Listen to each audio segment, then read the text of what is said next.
Hasta hace un momento atrás. Sí, no se preocupe, Fátima. Muchas gracias por el dato también. Bueno. Eh, Estábamos hablando acerca de las monarquías, pues, que van a enfrentar diferentes guerras, ¿cierto? Europa se va a ir modelando. Si ustedes analizan, y los invito a buscar en este momento el mapa de Europa para los años 1600, no tiene nada de comparación con el mapa actual de Europa. Los países llamados bajos que están, o los países que están a la parte norte de Italia, los territorios palatinos, por así decirlo, van a ser posesiones en las cuales pues va a querer intervenir España. Y durante este periodo también se van a dar pues algunos territorios que se van a independizar, o sea, se van a quitar ese condicionamiento de las coronas o las condiciones que les habían impuesto estas coronas. Por lo tanto, van a enfrentar una serie de guerras. La guerra de los 30 años no es una guerra que se libre pues directamente o con España o se libre directamente entre Francia, no, a lo contrario, va a ser una guerra en la cual se está desatando entre los Países Bajos, ¿no? Y la corona española en este caso, contra la corona de la parte del CIR, el Sacro Imperio Romano Germánico. Y vamos a tener por parte de España a Felipe III, ¿no? Y vamos a tener a Federico V por parte del Sacro Imperio Romano Germánico. Entre ellos se van a enfrentar y van a ver esta contienda. Los resultados van a ser que algunos estados van a ser entregados a España, territorios que por mucho tiempo, inclusive estos territorios de Lorena y Alsacia, que están en la parte norte de Italia, entre España y Francia, territorios considerados para los franceses como suyos, va a ser los causantes de diferentes guerras y diferentes enfrentamientos que se van a desatar, tanto para la unificación italiana como para la unificación alemana, tanto en la Primera Guerra Mundial, ¿no? Entonces, la historia cataloga esta Primera Guerra de los 30 años como una de las primeras guerras mundiales. Va a traer consigo aproximadamente, aproximadamente 11 millones de personas van a cesar la vida en este tiempo. 11 millones de vidas humanas es la pérdida que se calcula en esta guerra de los 30 años, que trae consigo un enfrentamiento, como les digo, en los cuales Francia no estaba, como se dice, contándolo dentro de los bandos rivales que se están enfrentando. Son los Países Bajos, como Suecia, entre otros, que van a querer buscar, pues, quitarse ese yugo. Como les decía a un principio, conforme se van desarrollando los ducados y los condados, aquellos espacios que Carlomagno había determinado para la administración, la mejor administración de sus espacios, entre ducados, marqueses y condes, ¿se acuerdan? Condados, ducados y marquesas, ¿no? Esa administración había sido dada, pero son los duques los que van a buscar ir quitándose este dominio en estos espacios germanos, no del Sacro Imperio Romano Germánico.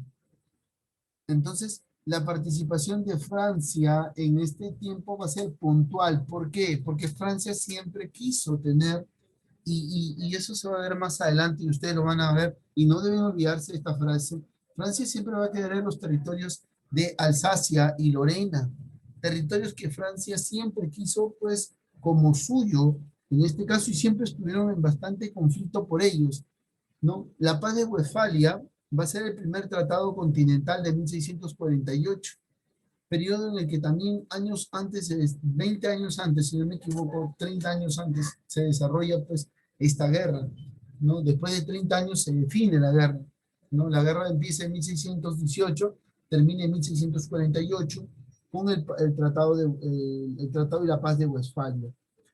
Este tratado va a traer como consecuencias, lógico, los Países Bajos van a llegar a recobrar su independencia, como dice Holanda, Suiza, entre otros territorios más.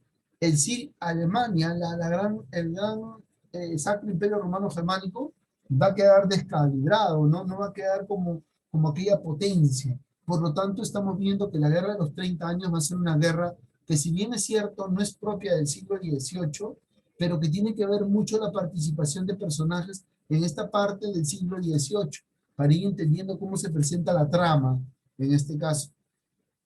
Alemania queda descalibrada, se liquidan las posesiones de la Casa de Habsburgo, Francia recibe Alsacia y Lorena, y esto confirmó la adquisición de Metz y de otros territorios más como el de Verdún, pero no conforme con ello, Francia en su intervención, a pesar de que intervino, no estuvo de acuerdo con esto que estaba pasando.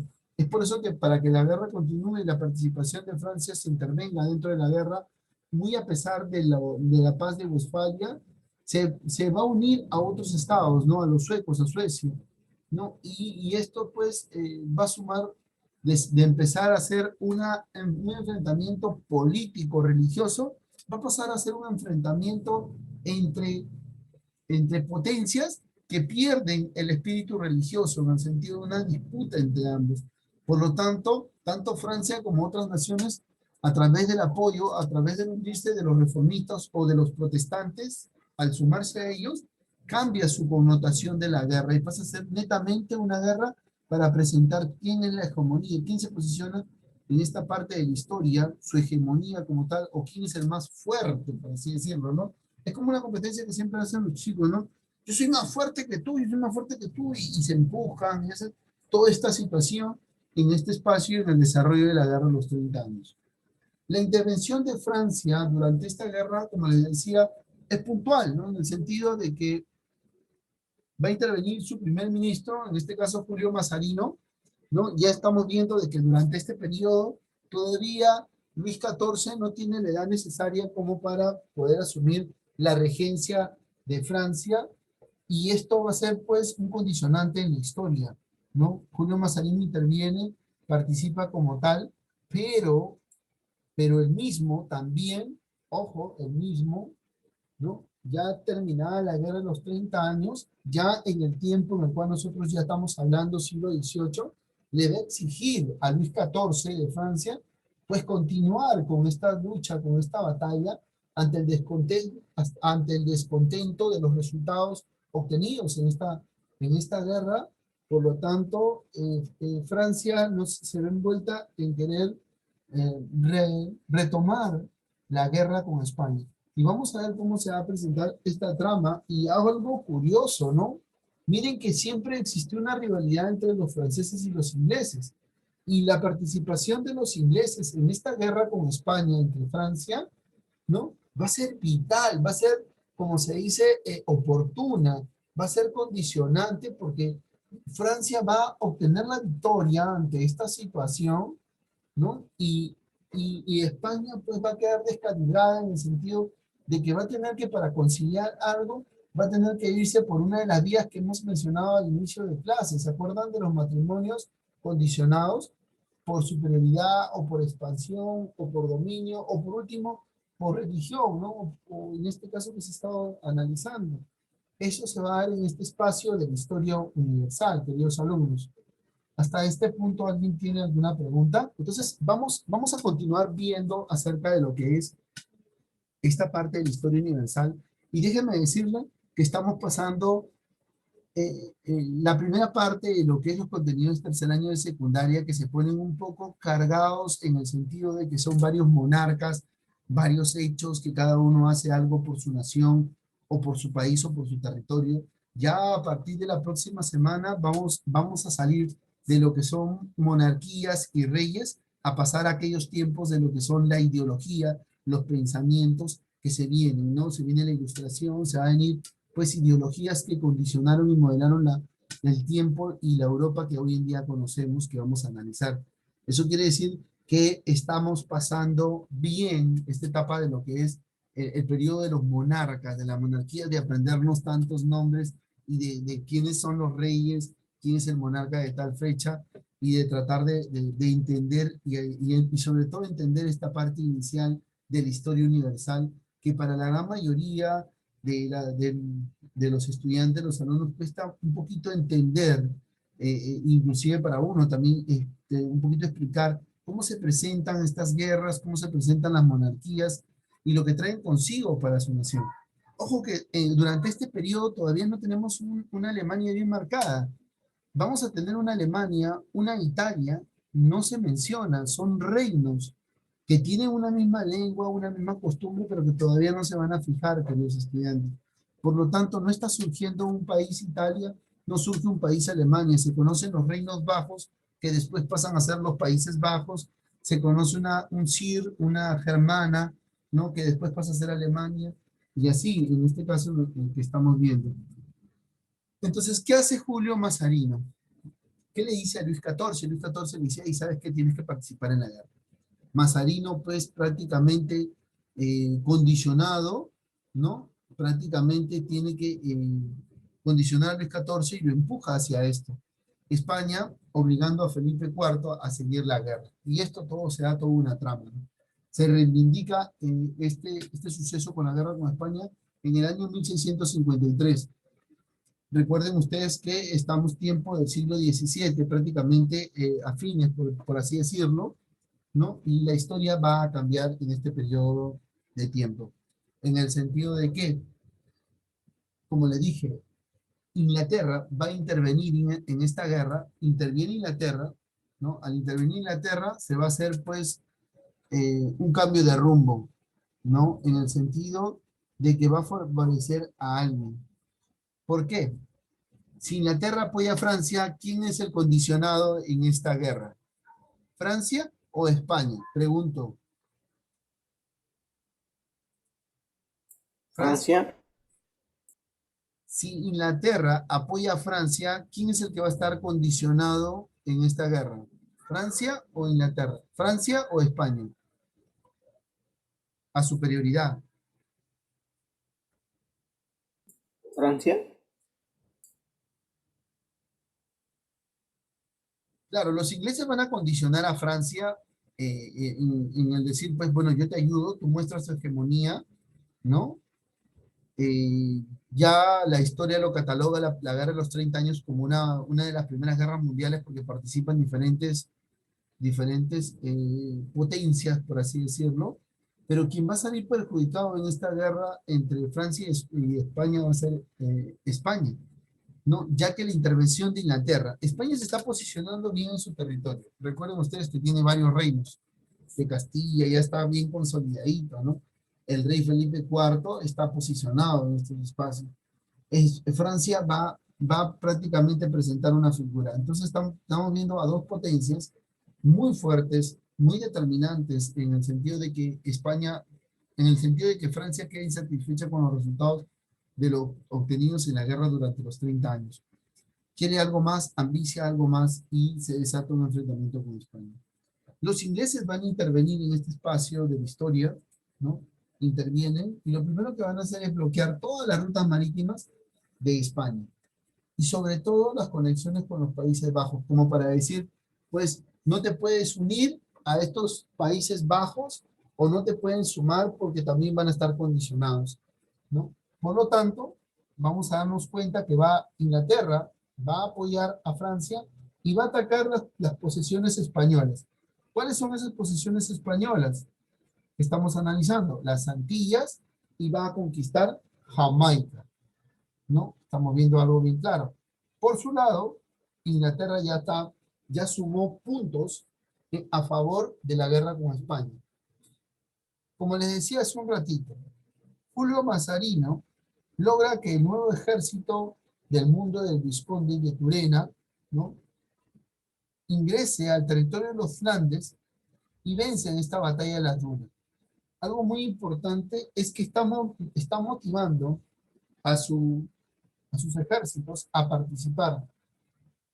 Y no solo a los ejércitos, sino netamente a los diferentes condados o territorios que están que están formados en esta parte de Europa Occidental. Por lo tanto, Felipe IV va a tener que solicitar una negociación contra estas potencias. Así se va a firmar el Tratado de Pirineos. Tratado importante que va a ser firmado en la isla de los Faisanes por Mazzarino y el primer ministro español, don Luis de Haro. Por lo tanto, estamos viendo que Francia está consolidando sus espacios, sus territorios. Y recuerden ustedes con quién se va a casar Luis XIV. con María Teresa de Austria. ¿Pero por qué se va a casar con María Teresa de Austria? De otro territorio, de otra corona, por así decirlo. ¿Por qué? Porque se van a firmar diferentes tratados. Primero, el de los Pirineos, que va a pedir la negociación y la paz entre unos estados y otros, tanto en España, Francia e Inglaterra. Se va a firmar en esta isla también de los Faisanes por Mazarín, el primer ministro español, don Luis de Haro, en el año 1659. España va a tener que ceder a Francia los estados de Rosellón y la Cerdeña por parte de Artois y varias zonas fronterizas con los Flandes. Estos territorios hoy en día, ¿no?, están considerados territorios de Italia. ¿Cómo, profesor? Más adelante vamos a entender por qué. Recuerden que estos reinos tienen ciertas características entre ellos. Por lo tanto, se va a aceptar estos territorios, ¿no?, el matrimonio por territorio para fijar hegemonía, para fijar fuerza, el matrimonio de Luis XIV con la princesa María Teresa de Austria. Bueno, profesor, no sabemos cómo se da pues esta situación con la reina María Teresa. Estamos viendo, señores, dos políticas exteriores, dos hechos importantes, que es las dos guerras que van modelando la historia universal. Las políticas con las que va a traer consigo este matrimonio religioso entre Luis XIV y María Teresa de Austria va a estar bien marcada, ¿no? ¿Por qué?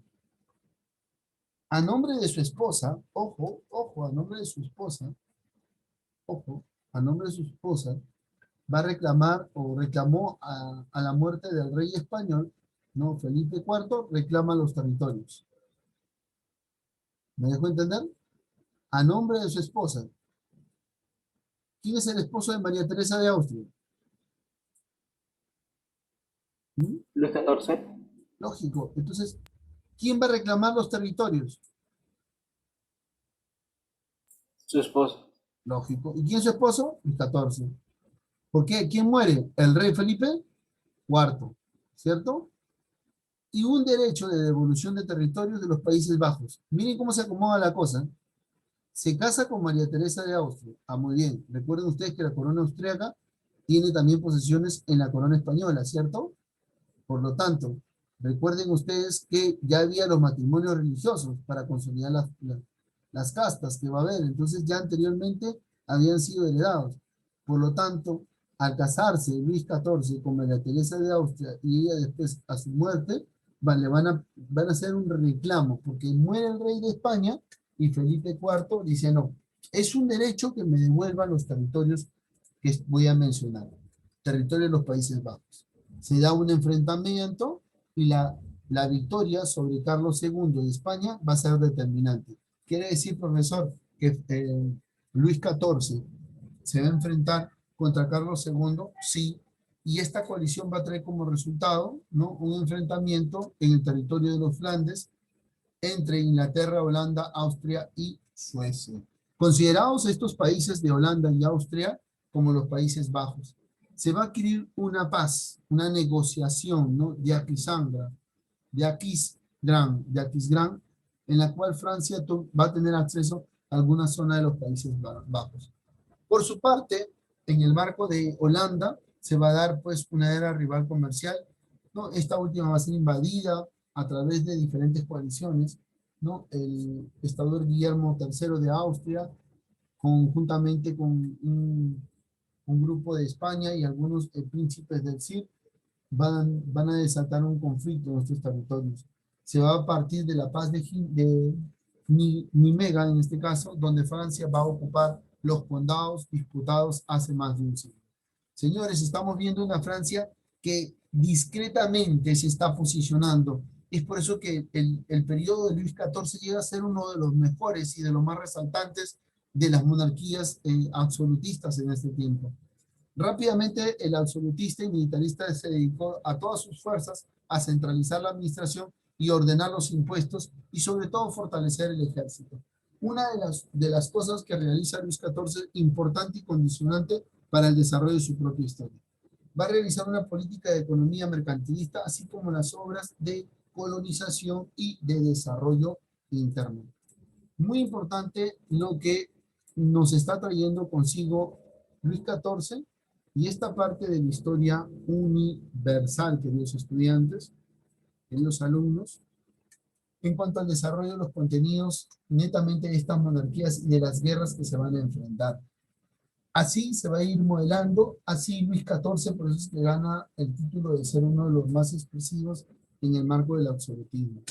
La siguiente semana vamos a hablar acerca de la ilustración, ¿no? Yo creo que estaríamos terminando la semana pasada el tema de la ilustración, ¿no? Dicho tema, pues, que vamos a poder manejarlo. De repente, continuamos con una guerra antes de, todavía de repente, todavía estamos cuadrando tiempos, fechas y datos, ¿sí? Bien, pregunta, señores, el tema de que se presentan con estos países y Francia cómo se posiciona, ¿no? En el sentido de que va recuperando. Y el rey Luis XIV no fue tonto, ¿no? Yo me caso con ella que tiene, no parte de lo que es el derecho de la corona española y se casó con ella y va teniendo pues el dominio total de muchos espacios en adelante. Bien, queridos estudiantes, siendo 9:26, que nos hemos quedado hasta este punto, va a ser importante que ustedes pues desarrollen la actividad que se va a dejar pendiente el día de hoy, ¿no? Así que hay que estar presto, vamos a subirlo más rápido. Recuerden ustedes que la última actividad, ¿no?, de extensión que se va a dejar la siguiente semana, lo más probable es que tengamos después de esta semana que viene una semana de evaluación y algunas indicaciones que se van a presentar. Para dar la conformidad de lo que hemos explicado el día de hoy, vamos a realizar y expresarnos de la siguiente manera con pulgar arriba para dar conformidad a lo que hemos explicado en este caso. Pulgar arriba, señores. Muchas gracias por ahí, muchas gracias. Muy bien. ¿No quedó claro, Lucía Payano? Kevin, Paolo, Fernando Arturo, Dayana Medrano, José Miguel, Ani Oquendo, Matías Fabricio. ¿No ha quedado concreto? ¿No ha quedado algo claro? ¿Alguna duda, alguna pregunta? Muy bien. Siendo así, que no haber quedado nada pendiente o que ustedes tengan una duda, vamos a cerrar la sala.